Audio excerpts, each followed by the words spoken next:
Bismillahirrahmanirrahim. Assalamualaikum warahmatullahi wabarakatuh. Puji syukur kita panjatkan atas kehadirat Allah Subhanahu wa taala yang telah memberikan kita rahmat, hidayah dan kesehatan walafiat sehingga kita masih dapat hidup di keadaan COVID-19 ini. Kemudian tidak lupa pula kita haturkan salawat serta salam kepada baginda Rasulullah Nabi Muhammad SAW yang telah membawa kita dari zaman kegelapan menuju ke zaman yang terang benderang yang hingga saat ini masih kita rasakan. Sebelumnya saya akan perkenalkan diri dulu. Perkenalkan, nama saya Nur Miftahul Jannah dari Fakultas Kehutanan dan Ilmu Lingkungan, jurusan Ilmu Lingkungan Universitas Haluoleo dari kelas Ilmu Lingkungan C. Di tengah pandemi COVID-19 ini, dengan terpaksa semua harus kita lakukan dari rumah saja, termasuk dengan perkuliahan online dan ujian tengah semester harus kita lakukan dari rumah. Oleh karena itu, di sini saya akan presentasikan tugas dari mata kuliah Sanitasi dan Kesehatan Lingkungan tentang sanitasi air bersih. Jadi rumusan masalah dalam PowerPoint ini yang pertama, apa yang dimaksud dengan sanitasi air bersih? Kedua, berapa kebutuhan rata-rata air yang diperlukan untuk minum dalam sehari? Ketiga, berapa kebutuhan air di suatu rumah tangga untuk masyarakat di Indonesia dalam sehari? Keempat, air bersih dapat dimanfaatkan untuk kehidupan sehari-hari, maka air bersih harus memenuhi persyaratan fisik, kimia, biologi, dan radiologi. Bandingkan dengan peraturan dari dua negara lain, apakah terdapat perbedaan? Bagaimana perbedaannya? Kemudian kelima, penyakit yang ditularkan melalui air dapat dibagi menjadi 4 bagian, yaitu dari waterborne disease, water-washed disease, water-based disease, dan water-related insect vector mechanism. Jelaskan masing-masing bagaimana cara penularannya, jenis penyakitnya, dan dampaknya terhadap kesehatan. Dan keenam, jelaskan upaya penanggulangan masalah sanitasi air bersih di Indonesia dan bandingkan dengan 2 contoh yang diterapkan oleh negara lain. Tujuan dari pembahasan ini yang pertama, untuk mengetahui apa yang dimaksud dengan sanitasi air bersih. Kedua, untuk mengetahui berapa rata-rata air yang dibutuhkan untuk minum dalam sehari. Ketiga, untuk mengetahui berapa kebutuhan air rumah tangga masyarakat di Indonesia dalam sehari. Keempat, untuk mengetahui perbandingan antara 2 negara lain tentang peraturan pemanfaatan air bersih. Kelima, mengetahui cara penyakit yang ditularkan melalui air, cara penularannya, jenis penyakit dan dampaknya bagi kesehatan. Keenam, untuk mengetahui upaya penanggulangan masalah sanitasi air bersih dan dibandingkan dengan 2 contoh dari negara lain. Kemudian kita akan masuk ke pembahasan pertama tentang sanitasi air bersih. Apa sebenarnya itu sanitasi air bersih? Jadi sanitasi air bersih itu dapat dikatakan sebagai upaya yang dilakukan untuk membudidayakan air, melindungi dan memelihara air untuk kebutuhan masyarakat sehingga kesehatan manusia dapat terjaga. Bagaimana cara hidup masyarakat atau manusia makhluk hidup lain untuk memperlakukan air demi untuk kesehatan mereka. Pembahasan kedua mengenai berapa kebutuhan rata-rata air yang diperlukan untuk minum dalam sehari. Kebutuhan air individu didukung dalam 2 faktor, yaitu faktor internal dan faktor eksternal. Dari faktor internal dilihat dari jenis kelamin, usia, kondisi kesehatan tubuh, berat badan dan gaya hidup.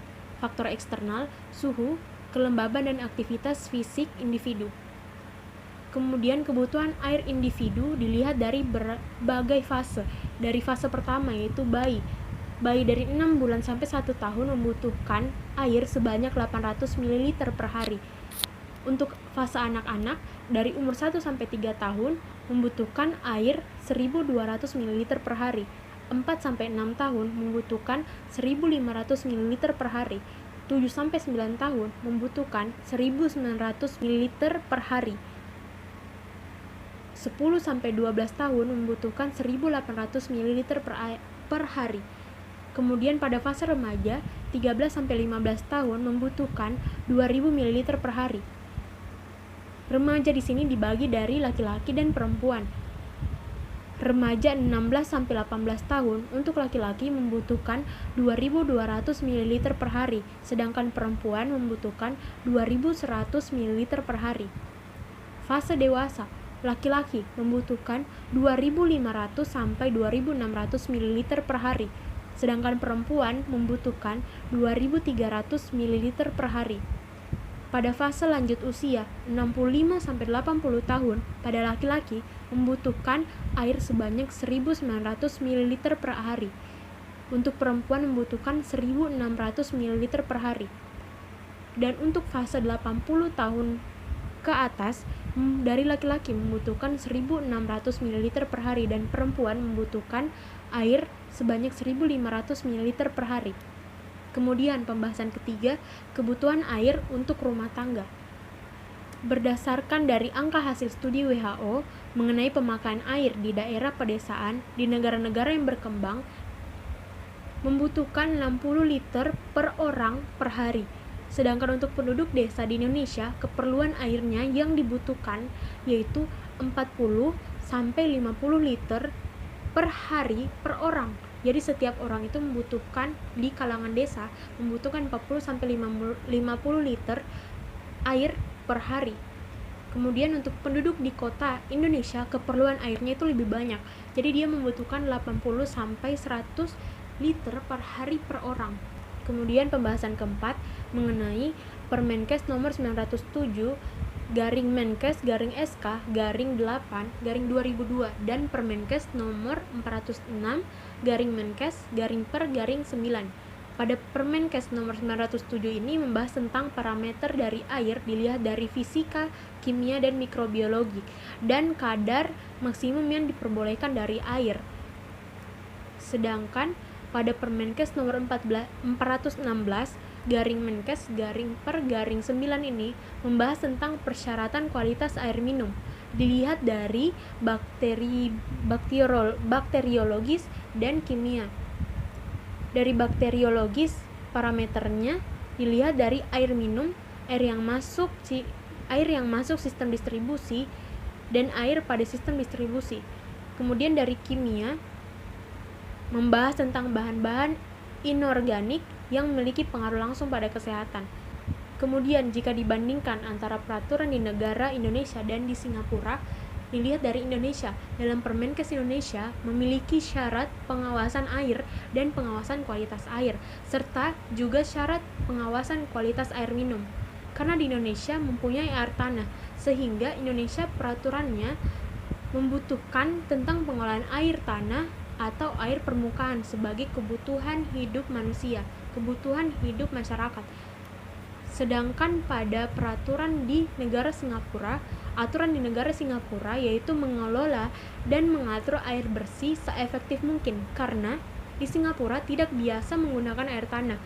Di sana hanya bergantung pada air hujan dan air laut, sehingga untuk mendapatkan air mereka harus melakukan dan membuat tangkapan air, mengimpor air baku, melakukan penyulingan air laut, dan pengelolaan air limbah menjadi air bersih untuk kebutuhan di negaranya. Kemudian kita akan masuk ke pembahasan penyakit yang ditularkan melalui air. Yang pertama yaitu waterborne disease. Jadi waterborne disease ini penyakit yang ditularkan langsung dengan melibatkan media air sebagai proses minum. Cara penularannya itu dari air minum yang tercemar yang diminum oleh manusia dan air yang terkontaminasi oleh kotoran manusia, di mana kotoran manusia ini memiliki jaringan saluran masuk untuk masuk ke air tanah dalam sumur yang dipergunakan oleh manusia setiap hari. Jadi jenis penyakit dan dampak kesehatannya, yang pertama itu akan terjadinya penyakit kolera, kedua adalah tifoid, ketiga adalah hepatitis A, keempat disenteri, dan kelima poliomielitis. Kemudian cara kedua, waterborne disease, di mana waterborne disease ini penyakit yang disebabkan karena higienitas air yang buruk.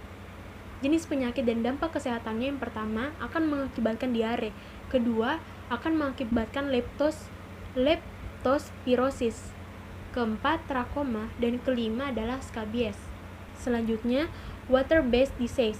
Jadi water-based disease ini penyakit yang ditularkan oleh bibit penyakit yang sebagian siklus hidupnya di dalam air. Jenis penyakit dan dampak kesehatannya yaitu schistosomiasis, di mana penyakit ini disebabkan parasit oleh cacing trematoda atau cacing darah genus. Cara infeksi pada manusia adalah Serkaria, yaitu perkembangan dari sporokista 1 dan 2 menembus kulit pada pada waktu manusia masuk ke dalam air yang mengandung serkaria tersebut. Dan yang terakhir adalah water-related insect vector mechanism. Jadi penyakit ini disebabkan oleh vektor penyakit yang sebagian atau seluruh perindukannya itu berada di dalam air. Jadi dia akan mengakibatkan penyakit seperti filariasis, demam berdarah dengue, malaria, dan yellow fever. Kemudian pembahasan terakhir yaitu perbandingan upaya penanggulangan masalah sanitasi air bersih di negara Indonesia dan negara Singapura. Dapat kita lihat di negara Indonesia, masyarakat masih banyak yang kurang kesadaran dengan masih membuang kotoran mereka pada sungai atau lautan, sehingga upaya yang dapat dilakukan adalah peningkatan sosialisasi terhadap masyarakat tentang sanitasi air bersih. Kemudian kedua, teknologi yang ada di Indonesia masih dalam kategori teknologi standar, sehingga tidak secanggih dengan negara lain. Dan yang ketiga, di negara Indonesia belum dapat memanfaatkan sumber daya air laut sebagai air minum yang dapat dikonsumsi oleh rakyatnya. Sedangkan pada Singapura, di negara ini mampu mengubah air bekas pemakaian menjadi air bersih kembali dengan menggunakan teknologi canggih dan ultraviolet yang disebut dengan New Water. Kedua, pada negara ini mengoptimalkan kapasitas penyimpanan air dengan memanfaatkan 17 waduk sebagai penampungan air hujan yang dikumpulkan melalui sungai, kanal, dan saluran air. Dan yang ketiga, pada negara ini memanfaatkan sumber daya air laut untuk pemenuhan air bersih bagi rakyatnya, di mana air laut disaring dengan proses desalinasi. Kemudian, kesimpulan pada pembahasan kali ini yang pertama, sanitasi air bersih adalah upaya untuk membudidayakan perilaku bersih dalam melindungi dan memelihara air untuk kesejahteraan kehidupan masyarakat maupun makhluk hidup lainnya. Yang kedua, rata-rata air bersih yang dibutuhkan untuk minum sehari tergantung dari fase umur, dimulai dari bayi, anak-anak, remaja, dewasa, lanjut usia hingga 80 tahun ke atas memiliki kebutuhan air yang berbeda-beda. Ketiga, menurut WHO, kebutuhan air rumah tangga untuk penduduk desa di Indonesia, keperluan airnya yaitu 40-50 liter per orang per hari. Dan untuk penduduk kota Indonesia, keperluan airnya itu lebih besar yaitu 80-100 liter per hari per orang. Keempat, dalam Permenkes, Indonesia memiliki syarat pengawasan air dan pengawasan kualitas air, serta syarat pengawasan kualitas air minum. Sedangkan di negara Singapura, aturan di negaranya yaitu mengelola dan mengatur air bersih seefektif mungkin. Kelima, penyakit dapat ditularkan melalui air dalam 4 bagian, yaitu yang pertama, waterborne disease, di mana penyakitnya itu ditularkan langsung dengan melibatkan media air dalam proses minum. Kedua, waterwash disease, di mana penyakitnya itu disebabkan karena kehigienitas air yang buruk. Ketiga, water-based disease, di mana penyakitnya itu ditularkan oleh bibit penyakit yang sebagian siklus hidupnya berada di dalam air. Dan yang keempat, water-related insect vector mechanism, di mana penyakitnya itu disebabkan oleh vektor penyakit yang sebagian atau seluruh perindukannya itu berada di dalam air. Dan yang keenam, perbandingan antara negara Indonesia dan negara Singapura dalam upaya penanggulangan sanitasi air bersih dapat dilihat dari kecanggihan penggunaan teknologi, di mana negara Indonesia masih dalam kategori teknologi yang standar, sedangkan negara Singapura sudah termasuk dalam kategori teknologi yang canggih. Itulah tadi presentasi yang saya lakukan dari rumah saja tentang sanitasi air bersih. Saya ucapkan banyak terima kasih kepada Bapak dosen yang masih tetap memberikan kesempatan kepada kami untuk tetap dapat mempresentasikan PowerPoint yang kami buat walaupun hanya di rumah saja.